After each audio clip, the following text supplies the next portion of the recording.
And I saw someone came to the channel. He said something really cool, and I'm gonna echo this sentiment. I just came back, and holy hell, we got 1,000 people watching a replay. I know it's because there's awesome games. You guys are great for tuning in, and I hope you've been enjoying the matches so far. Because I mean, that last game especially, whew, had me hot and bothered. But this is what I love about the OlimoLeague. You know, it might not always be not the best times for the rest of the world. I think it actually is pretty much an amazing time to broadcast, but it is nice that we get these games, these finals, and I can't wait to do this week because it's been 2 weeks since we've cast them. But anyways, we are back in the finals, guys. This is a recast because we did not cast this. The original cast was, of course, Kaldor, who suffered some dire technical problems during the initial broadcast. So here we are to make sure that the VODs are available for those who missed it. I'm Rifkin, joined today by ZomberGub. This is the edge of it. There's either 1 or 2 games left. Either this will be the last game or there'll be 1 more afterwards. We'll see how this goes down. It's a best of 7, currently leading 3-2 over his opponent in the top right corner of the map. It is going to be the blue Protoss player from MVP, YongHwa. The bottom left as the green Terran. It's Journey. Alright, so Journey, worth noting to take that was the 11 gas scan, right? Yeah. This is something you only really do if you're gonna get earlier Hellions out. It's really hard to make earlier Hellions work versus Protoss, but I mean, in general, we've been seeing a lot of good Hellion usage because there's this weird, just beautiful, disgusting irony where it's like Zerg players are the only ones that have had to deal with the wrath of Hellions since the dawn of time. I don't know what it is, but in the last half a year of Starcraft 2, we've been seeing a lot more Hellion usage in TVT, and most recently we've been seeing a lot more in TVP. And it's always funny watching the Protoss run because they're kind of like, what do I do? What is this? What are these units that are never ever made in this matchup? Yeah, it's the bunny gif again. Sorry, gif. Okay, So I wasn't sure sorry. what you're talking about. Thank you for clarifying. Yeah, you're talking about the peanut butter, it's right. Yeah. I mean, it's not to say that Hellions are going to be an automatic win. It's not to say that 11 gas is always default Hellions. We have seen weird builds of the players where, you know, you go for like quick Banshees versus Protoss. Hardly works, but there are some that can make it work. Here's the thing that really sucks about this, though. I mean, it's a 2-base map, so your opponent is going to scout you if they bother to scout, which YongHwa just did with a probe. You see that gas is so early. I mean, you're thinking, like, you know, if you know it, right, Rifkin, then YongHwa probably knows as well. And that, I mean, it doesn't necessarily change up your build that much. But now you just know, like, okay, I'm going to be more cautious about where I put my stalkers. I'm actually going to have to get units. Like, don't be too greedy that I only have, like, 1 stalker and a mothership core. Well, if we could talk too, I mean, we saw a cool gateway, and he's actually built with SimCity leading against Hellions on this map. But, I mean, all it takes is 1 good force field to keep Hellions at bay. Keep them out of your mineral line. Yeah. Well, then that's why, like, the drops are so much more effective because you can bypass that force field. If you're just going for Hellions and, like, straight up into the natural, it doesn't work out so good. Well, this kind of looks like he's going for the more old school one, you know, 7 Marines, 8 Marines, 3 Hellions in the medevac, so. That sucks. I guess he saw what he needed to see. Just assume that, yeah, he saw the Nexus. I see Winter lurking in chat. Big shout out to Winter. Got to hang out with him a little bit, IEM as well. Those good times. Saw him at Anaheim too, so. Winter! The attack is now, it's about to come, right? The medevac, so the medevac's just about to start. YongHwa, so far, not even saturating his natural. He might not even, like, he's at 16 probes right now. He might just go ahead and stockpile if he knows it is coming, and I think he does. Stockpile in the main, wait for the attack to come. Yeah, one of the most painful things is trying to split. Knowing exactly how much to do, how much, where, when, etc. Especially if you don't know if the Hellions are still coming or not. I mean, this build that Journey's going for, guys. It's hardly the new meta flavor of the month, but it is something that we've seen a little bit in the past. Most of the time you end up elevating all your units to the main, but I mean, YongHwa's already got this covered with pylon coverage, stalker coverage. I mean, I highly doubt what Journey's going to do will catch him off guard. So the big question is, how much does Journey lose to this attack? Because it's not about, normally it's about how much damage can he do. This instance, because YongHwa has defended so well, just blindly and preemptively predicting what's going on, it's really about how little damage Journey takes. Because this could go really poorly for him if he loses everything. Yeah. Not so bad if he loses the Hellions, just the Hellions or just the Marines. Pretty bad if he loses everything plus that medevac. Only 1 overcharge needed, obviously. Enough stalkers that he actually can't take them on. If he had Widow Mines, maybe he actually gets a few like lucky shots, but just Marines, 4 stalkers is enough, and YongHwa feeling pretty darn good about that. Hasn't actually stopped pro production, he's just been rallying it into the main. Well, the Stalkers did a good job responding to this. No one really lost too much of anything there. CC completes here for Journey here in the natural. It's been a long time since we've seen those earlier 3rd CC builds versus Protoss, but it is something I do like to see from time to time. We saw Flash, of course, make a little bit of use of it during IEM, but Journey's sticking more towards the unit side of things rather than the economy side of things. So one of the kind of scary things for a Terran player, I'd say, is like, you want to do things like pop the overcharge. You want to like bait YongHwa into wasting energy and perhaps losing a Stalker or two. But Journey, despite going for this sort of more, I guess, production-focused opening, isn't really going to be able to do any of that. I mean, look at this. The Stalkers are already on guard for this. The Hellions aren't getting through anytime soon. Well, Twilight Council goes down for YongHwa. So, I mean, it's what we're always going to expect. Blink and Colossus, and what order you get it is, up to you. But Journey had, a good time on this map the first time, but I feel like YongHwa has really adapted. That first time it was kind of awkward. He was like on 2 bases for so long. The tech wasn't really like, so powered, and Journey just had his number those first 2 games. But now YongHwa has kind of reversed it. Obviously, he's up 3-2 now, as opposed to just being down all the time. I'm not feeling so hot for Journey. It's just... The only thing I think he can really do is wait for YongHwa to get a 3rd, and then start abusing that. But see, that's kind of the problem, isn't it, though? I mean, the whole thing about Protoss is, like, just playing as defensive as possible until you've got this overbearing army. I mean, you don't really want to wait as a Terran player. I mean, yes, I agree that's probably his best option, but it's not something you should really want to have to do. Well, letting them get up to 2 tech, both Storm and Colossus on 2 base, always, it kind of sucks. But then they have a small army and less, not as great an economy. And it just opens up so much more opportunities. But it does drop into the main. Oh, actually, the Hellions, please! No! A little bit awkwardly controlled. I think this could have gotten a couple more hits off, and they could have done a lot more damage. But the potential for Journey was there. I really like that. It's pretty cool to see. Good control here to YongHwa. He knew there was going to be that one of mine, so just baits out the hit, and now I can safely go back to mining instead of waiting for like 40 minutes. Yeah. Again, going up to the Colossus. Journey, that was pretty sick. If only it was controlled just a little bit better. Right, like, there's so many times we see Journey do cool stuff like this, and it's like, you remember the first time we saw him do the 8 racks thing with the bunkers? That was like that indecision cost in the game, but then the next time we saw him do it, it was so refined. Why did he just double stim? What? Oh, Journey, please. Yeah, I don't even know. You're on your last life. One thing the Journey has been able to consistently get in like every single game is a much faster 3rd than you would like, I guess expect. Because usually it's like 1 pylon over to the right and like the warping 1's out and you're like, oh, thank you. Like, Jesus, stop that. But he's been able to get up the 3rd pretty fast, no problem for a long time. Wow, I've been observing for the better part of like 2 years now. And I just learned that if I hold Alt, it gets rid of health bars. You know what? Even I knew that, so... Alright, decent attempt to try and catch YongHwa a little off guard. Force fields do go down and the army is backed up. Oh, wow. But here's the thing, like, Journey does have a 3rd CC over his opponent. He's got a Ghost Academy on the way. Like, he's not screwed by any means, but I gotta say, it feels like he's just trailing here. Well, okay, so why a Ghost Academy? This is what, like, YongHwa is getting a lot of Blink Stalkers. The only thing I can imagine is that Journey watched IEM, or he's had a lot of experience on, like, the ladder for this happening. That, like, what MC was doing, like the Mass Immortal with a lot of charge lots. Well, let's not forget, this was actually played up before IEM. Oh, that's right. Well, actually, it was during IEM. Well, the point is, I don't think he was watching, like... Well, he watched Thursday and Fridays. Anyways. It's probably more likely that it's like a new thing that a lot of pros are doing, which is adding in a lot of Immortals. So that's why we saw it at IEM Toronto. But it's just, that's actually not what YongHwa is doing. He's not going to go into a lot of Immortals and a lot of charge lots. He is actually going up to Colossus. So these Ghosts, they're actually not going to be that useful. And we can see that Journey, he's not going to make any. He's going to go into another starport and be like, oh, okay, I got a little duped right there. I'll go make Vikings. Oh, might be able to snipe the Nexus, pull a pole, get out of there, but nah, enemy response to a little bit too quick. Oh, but swooping in here to the right side. A couple one lines placed down for these Stalkers that did blink forward, bait and switch. But the Marines baiting out, or switching out there. But, yeah, I don't know. Like, Journey, it's horrible watching a player play passive. And I'm not saying it'd be good for him to go in for a big attack. I don't think he could even take a fight.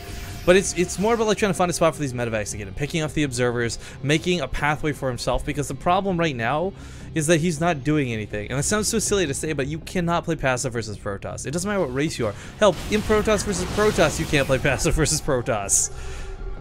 Well, we could have seen Journey go ahead and like play a game that is passive. We see some players do passive PvT. And what usually happens there, or TVP rather, is that they do have that final like SCV pull with both Ghosts and Vikings, and that might have been good, but Journey just hasn't shown that to us in all of these games. It's always been about pulling the SCVs before Storm with no Ghosts. That I think, yeah, he should just be abusing the drops right now. Yeah, so I'm liking this. I'm loving this move. Like, snipe off the Nexus, the army responds, maybe move into the main. YongHwa, though not overreacting, does send some units across the map, looking to perhaps pay him back for losing that third, but I think if Journey goes back to defend right now, like, he has no idea this is coming. If he can catch this, it would be a huge victory for him if he snipes off the Colossus from behind or something. Yeah, I saw it with the Zelnaga. Where are those Vikings? I know he's been stockpiling. He has 4. No, he has about, yeah, he has 7. So that's a pretty good number, as long as the Stalkers will get a great position underneath them. Does catch one of the medevacs. I think that was one that was actually full. I'm a little bit worried about this army supply, too. I mean, the composition for Journey, the Vikings aren't quite out of control. He's got a very low Marauder count, very Marine heavy once again. We saw this last game on Merry-Go-Round, where the Marines can't quite beat out the Stalkers, even with the medevac support. But one of the big things, I guess, there's no storms for this, so he's got that much going for him. He can always pull the SCVs if this gets desperate for defense, but not many charge outs either, just warping to a huge handful. But he has waited until there's like actually a lot of Vikings, and Journey, well, actually, he's just gonna go straight for the third. All right, it's now that the Colossus is in a position. Nope, he's good. No, he lifts. Wait, how? No, what? Oh, is he pulling them into the fight? Okay, he is pulling them into the fight. They're treating them awkwardly, but alright, the fight begins. The SCVs on the front lines to soak those hits. The charge lasts chew through them like nobody's business. Debris everywhere on the ground. However, the Colossus do fall. The question is, will what's remaining hold the game? Journey's lost a lot of his SCVs, but he holds the third. Falls back to the bunker. There's some Immortals still in this. There's still Marines and Marauders on the left and the right. New Mules reaching the ground, but there's so many Blade Stalkers. Yeah, and what's really adding to this is the Immortals. Immortals add so much damage to Marauders and Vikings, actually, as long as they have cover. And there's still so many Blink Stalkers that is the cover right now. He could also warp in a bunch of Zealots. Warps in Sentries, interestingly enough, which is just, it's like, because he doesn't have Zealots, why get the Force Fields? You don't have Zealots. Well, anyway, so he has them now. They kind of get destroyed right here and there. But Marine DPS are just so bad in this scenario.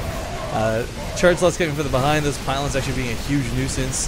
The Vikings on the ground are really not helping that much, because as you pointed out, the Immortals are just shelling through them. Does take out one of the Immortals, tries to go for the other. If he can take out this Immortal, the Marauders might just be able to win through this. There's a lot of medevacs with energy still. Journey pushes YongHwa back. Yeah, once those Immortals were finally able to get targeted, the Blink Stalkers suddenly just look like nothing to bio with medevacs. Like, seriously. But YongHwa behind that he did get the third down. It's about halfway done. Again, I think those sentries are kind of like, I'm not sure those force fields really helped out, but that was close. That was close either way.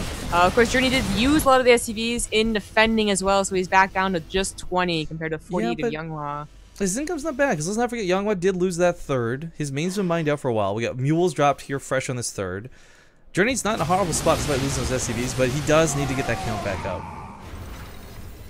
Yeah, and he is. He also has the upgrades going. It's going to be 2-2 versus just 1-1. Very rarely do you see a Terran with the upgrade lead, especially the way that YongHwa's been playing Double Forge in a lot of these games. But at what cost, says our chat. Perhaps the one thing we forgot to analyze. Well, I think one of the things right now is YongHwa does still have 2 Colossus. There are no Vikings. That's one of the downsides, because Journey did land them all. It was necessary that he landed them. Make no mistake. He doesn't have them to deal with the Colossus, so he's going to try to spread the bio. Maybe the Marauders can stim into this. This could be Force Fields and Time Warps, though. Or Force Fields. Again, the Force Fields. Yeah, Booby Warps. This one's even got a nipple. Oh, it's bigger than that. I'm not sure, like, I feel like buffering with Zealots now is the best idea. I'm just ignoring you, by the way. But, like, Zealots are big right now, right? So there's more buffer and more use for the Force Fields, too. Third Colossus joins, and there's just no way only bio, no matter how good the spread is, with as much fodder as YongHwa has, is defeating this army. So Journey has to retreat. Alright, well, the stock is actually picking up quite a few units. This is one of the most annoying things about dealing with Blink. You can't really run away from it for free. You'll always bleed something out on the retreat. Journey's spreading right now, expecting to take a defensive engagement, but for YongHwa, I kind of feel like he doesn't need to. He's down in upgrades. That third base is late. I mean, everything he needs to do right now, and it's weird to say this for him, but he needs to bide his own time. Yeah, and I think he knows that, like, pushing in you never actually want to be the attacker in Starcraft 2. The defender always has an advantage as long as you're paying attention. So he just knows that at least he pushed him back. So at least his third's gonna go ahead and start mining freely. Surprisingly, not taking his gases, which I think is a big miss site. Like, I'm actually really liking this Dark Shrine. There's not a single turret in the field. Okay, but like they cost a lot of gas, so why don't you take your third gases there? Yeah, you know, actually, so here's the thing. Like, chat's talking about, like, why not build a Raven? There's a lot of pros and cons to Ravens, of course. Oh, They're very expensive is the biggest con. No, here's the worst thing about getting a Raven's a Terran, guys. No, okay, besides feedbacks, all right? The worst thing is that we already have 3 things to control, which is, like, I don't even care. Like, they're harder to control than Protoss Army, all right? Like, I'm going to say it. All right, that biased opinion aside. One of the things, though, is, like, No, you didn't even let me finish, all right? So you need to put a Raven into it, right? So you have to have 4... You have to have 4... control groups, right? You already have 3, so you have a 4th one, or you use tab, and Raven actually has priority over everything. So it's actually like a big headache just to have 1 Raven in your army. Okay, that's true, but the point I was going to bring up is there's been an observer following Journey's army for the last 5 minutes. There's going to be DTs eventually in play. Like, even if you don't use it for anything then like auto-follow, having the Raven for free detection is going to be necessary for somebody who's been relying, not like using, but relying on mules for the last 10 minutes of the game. It's also a big thing about actually keeping in mind to switch your starport as fast as you can to get a tech club on it and back onto the Vikings. I'm just giving all the reasons to why people don't do it. It might be a good idea, but it just actually takes a lot of effort too. Yeah, I mean, like, the point defense run's really cool, but anyways, all this aside, it doesn't really matter. There's no detection in play. He's been scanning offensively, not defensively. He's got no energy on these orbitals. Oh, that's gonna get weird. Oh, you know what? He just pulled the SCVs. These DTs actually have nothing to kill. Oh, it's so awkward. DTs decloaked because the EMP looks so weird in the middle of the map as well. So many Vikings here. This is gonna be one of those big engagements that could decide the game. Vikings gonna shell away the Colossus. This Guardian Shield's going down. This Blink Stalker's focusing these down, trying to stem backwards. There's so much bio behind this. The SCV's not buffering enough damage, it looks like. A Colossus comes in from the back end, focused by the bio. No high ground vision, sadly. Okay. Oh, those forces are good. Yeah, finally the force fields come down. I was waiting for that. He had so much energy and actually used them after all the zealots died. Lift your CCs! Oh my god, is he gonna lose all 3 CCs to this? He's focusing so much. It's all the supply box over again. Oh my god, DT's warped to defensively. I mean, this is the thing. If you lose the CCs, guys, he loses any potential to scan, any potential to stop the Dark Templar. He might lose this game to no detection because the CCs, the orbitals are bleeding out. He lifts one. Thank God. Oh, well, it's all on fire. But that's like YongHwa kind of wins just because he has DTs. Like, I kind of feel, yeah, the DTs are going to win this game. It's the keeping up with the scans, keep the scans up with the DTs feels like it's going to be impossible. Yeah, now would actually be the scenario where you take a moment and you're like, okay, I'm losing all my CCs. Actually, let me go ahead and build a Raven. Like, maybe this is where we need to talk about Ravens. Yeah, exactly. Because you're no longer building Medivacs or Vikings, so now it's like you don't even have to worry. Just get 1 Raven. You're in an end game scenario. It's kind of like when you start sending out your SCVs everywhere, right? After like you realize it's gonna be a base trade. Oh, sorry, there's no SCVs and the CC is burning. Oh, land this is drop of fuel. Oh, what the okay, so both players are like baseless at this point, right? Like, nobody's gonna have any income. They're gonna be fighting what they have. Yet Journey has a huge army supply lead, but he's got no detection. There's like a tech level. Like, I want to. Like, come on. I want to be like Journey wins this game, right? But it's like, oh, it's gonna take. What was that scan? That wasn't for anything. I think he killed a DT. It must have been like super fast. I'm pretty sure he killed 1 DT. There was 1 DT on the ass of this army. Please, okay. Oh my god, is Journey actually gonna break this in game number 7? This is looking pretty good. CC is burning over here in the bottom right. Everything building is floating. I mean, his army is looking good. There's no way to warp in more DTs. What's in play right now? Okay, we got 3 DTs, 6 Stalkers, 4 Zealots. He's to land that orbital. Oh god, DTs are so good. Oh, you know, if he had any ghosts as well, like, he had 1 ghost. No. Stalkers there, what are you doing? Oh, this orbital's gonna burn. Even if he doesn't have money for a Reaper anymore. Okay, so 1 DT is being a real pain. He actually, sorry, 2 DTs are being a real pain. He actually can't land the orbital scan. The minerals will actually keep him from landing on the edge. So he has to float super deep in. Land it.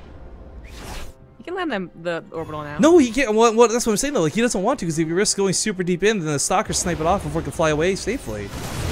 Like, he can technically land it, but he shouldn't. Look at this! If he loses, oh my god! If he loses the command center, that's it. There's no way to detect the DTs. What are you doing? What are you doing? Go to the right! Go to the right! Anyway, I guess they're going to like blink over to the right too. But oh my god! Oh my god! This is what I'm saying. Oh no, Jenny! No! He's gonna burn. This is really how he loses this game. Oh my god! He's got such a big supply lead. I think this is actually Two DTs. There's no way to detect this. There's no SCVs in play. Even if there were, there's not enough money to build anything else. There's not a single turret available on the map. All Journey has to do, or all YongHwa has to do, is follow these fucking units. No way. Journey just has to keep away from the 2 DTs. Is this a draw? Is this a draw? Maybe. I mean, the YongHwa could no. He could build. He can build a Nexus. He's building a Nexus, and he can still build a Nexus. Oh, that's actually a good point. He still has 420 minerals. I think YongHwa wins. Any other map, he'd actually probably draw. You can't actually hide your barracks anywhere. Yeah, you can't fly anywhere in this map. You can't float anywhere safely. Draw potential aside, it doesn't matter because YongHwa's actually got the capability to build a Stargate. He's got the capability to power that up, get a Phoenix out, even if there was a spot to hide in this map. I think YongHwa wins the game. There's just... Journey would have to actually kill every building before the DTs kill him. And in a race against time like that, there's not enough energy in the world. There's not enough health on these units to stop that from happening. Well, I think the perfect scenario is also YongHwa does have Blink Stalkers, so whenever Journey picks up like this, the Blink Stalkers are always going to be threatening. Oh which is why I think he doesn't pick up everything. This is the first ever OlimoLeague finals, and like this is how it's going to end? The finals of the monthly finals. Oh god. Like, if Journey can somehow fight... oh my god, does he have a ghost? No, he doesn't have a ghost. If he had a ghost, he could EMP. That's what I said like 5 minutes ago. He only had saved 1 ghost. I hate this. He's like running for his life here, but he's bleeding units out, like little bit by little bit, but it's all that he needs. Think about how dumb this is. He's like freaking Protoss. Like, oh my god, this is legit getting Protoss on. Like, why did he give Forever Cloak? Can we just talk about this for a sec? Like, what the? Yeah, she can't kill the Nexus because the GTs are so fast. Bring around the Rosie. Chase the Blink Stalkers. Zombie Crow. You know what? Like, he can't... This is what's so frustrating, guys. Like, he can't actually just pick up and go to the main or something and start killing buildings because the Stalkers could potentially blink underneath and kill a medevac. And if he loses that army, that's over. That's it. That's game. That's what I was totally talking about. That's actually what almost happened. He almost lost like a complete medevac full of units because the Blink Stalkers were on him. You know what? This is... Let's go back to the Raven talk for a second. Like, this is where you need a Raven more than anything else in the universe. If he had this the frame of mind to actually think like, okay, maybe a Raven is good in this situation because it is a weird situation. I actually didn't think he had enough money. I didn't actually. I couldn't check fast enough. Maybe he tried to build like a couple SCDs that got killed. You won't be sick. Land the buildings. Hang on, land the buildings on the ramp. The DTs would have to chew through that before they could go through the army, right? So like maybe land the buildings at the top of the ramp, create a wall, and then like slowly systematically kill all the actual buildings on the map and use the buildings to zone out where the DT. He's doing it! He's doing it! Oh! Ah, Journey, I love you, I love you, I love you. Maybe he makes this work then. Oh my god, he's playing Ring Around the Rosie still like crazy though. Oh god, he's gonna run out of health and stims eventually. Oh, okay, he's gonna land the buildings. Okay. I can't. I just can't. I hate. Oh my god, this is breaking my heart trying to watch this. Oh, he's gonna kill the Stalker. He can't, like, YongHwa's actually not mining, right? He has yet to rebuild. Oh, did he say do? Oh no, he still has 8 probes. Why doesn't he rebuild a Nexus? He's probably not thinking about it. He probably just thinks like, yo, I can kill this, I can win this game. The barracks clock. Oh my god, the DTs. Kill the Stalkers! DTs, please. High ground vision, though. He just links up the high ground. No, use the barracks against Journey, so Journey has to lift the barracks up. Letting the DTs out, letting the animals out of the cage. The Tigers come on top of the Vikings, and this is not looking good. Oh, Journey. Journey. I got the Viking! It doesn't matter. It doesn't matter. Something. I believe in the power of Journey, and I love him to death, but I don't think he can win this. Right there. He's down to 1 Marauder and 2 Marines. Oh, wow. 1 Marauder and 2 Marines. You can't even deal with the Stalkers. So dumb. This is so dumb. This is how it ends. This is how it finishes. Not like this. Are the dumbest thing in the world. Not like this. No, I'm just like big like balance around. All right, if this was Brood War, you get science vessels because they're fucking good. All right, so you have detection. You also have like spider mines. In this game, in Starcraft 2, you don't think the Ravens are really not that great. Gah! Make them better. Make them better, and people will get Ravens. All right, Gah! It is. I mean, the opposite argument can be made that look. There's a lot of ways to get detection out. There's a lot of ways to have actually dealt with this. But we sadly didn't see any of that out of Journey. I can't believe this is what the game's going on too. I mean, he's still looking for ways to get... I admire his tenacity. The stubbornness, whatever you want to call it. Still fighting here, dragging on top of the Stalkers. I mean, honestly, a Marauder and these Marines could actually beat back the Stalkers, but it doesn't matter because there's no way to deal with those DTs. He is such. Oh, and they one-shot Marines too. Oh my god, he just like turned into a stone statue and bled out. What was that? His soul got sucked out of him. Was that Harry Potter thing, the Dementors or whatever? Yeah, the Dementors. The Dementors kiss. Oh Live for your life. At least kill that last stalker, Journey. Before you leave this game, kill that last stalker. He probably thinks that a Nexus. Well, no, he actually would have seen the Nexus pop up. Yeah, everything's been revealed at this point. No, he would have seen. Yeah, he would have seen like Nexus has been repaired. But YongHwa, yeah, you're right. He could have built a Nexus a long time ago, but he's been building units actually. I guess I don't know. Mothership Core on the way. Are you serious? There's only one Marine. A Mothership Core would win this game too. God damn it. Oh, this is so disheartening, but this is the way it's gonna end. And you know what? I'm so glad that. Look at this hot pickup though. Holy crap, those aren't even on the ground for like a second. The DTs can barely swing, but he loses everything. GG's finally gone, ladies and gentlemen. Oh, YongHwa will win 4-2 in the OlimoLeague Grand Finals. I can't even. I'm really glad we recast this, and I'm really glad I didn't know how the game was gonna fucking go. Jesus Christ. What a game for YongHwa! YongHwa a game! My face right now, man. It's a good thing camera's on. It's yeah. like raging. My face went and he just like, ugh. Alright, well, I've never personally been more mad with Protoss, but I've never been more happy that the first finals could have gone to such an epic ending. It's really sad Journey couldn't get the victory there, but of course it's because we got a little bit of Terran bias and a little bit of a Journey crush. Oh, did I tell you that Snoot actually knows about that, right? What? So we were talking in there, like talking about good Korean standout teams or something, and like Snoot looks at me at Korean Barbecue and goes like, "Yeah, Base TV is all about Journey." And I'm like, "Yeah, I know all about Journey." So I'm just like, "Let me tell you a thing or two about a thing or two." Oh my goodness, but guys, that was a blast. Thank you for joining us for this. I never thought we would have had so many viewers for a replay recast, but we peaked at around what 1,200 or so that's pretty rad. Yeah, I really hope we don't have to do too many of these again in the future, because of course, you know, I got screwed up by the timings, and hopefully there's better production in the future, or not production, better week-to-week cast in the future. But thank you kindly for tuning in. Thank you for joining us. I do hope you enjoyed it. I hope you didn't. I hope you guys didn't. I honestly hope you didn't see this on Saturday, and this is your first time enjoying it with us, just like our first time seeing it, because that's pretty crazy and pretty awesome. But GG, well played by both indeed. DTs, David Kim, please. Just punching my desk, hurting my knuckles right now. But that's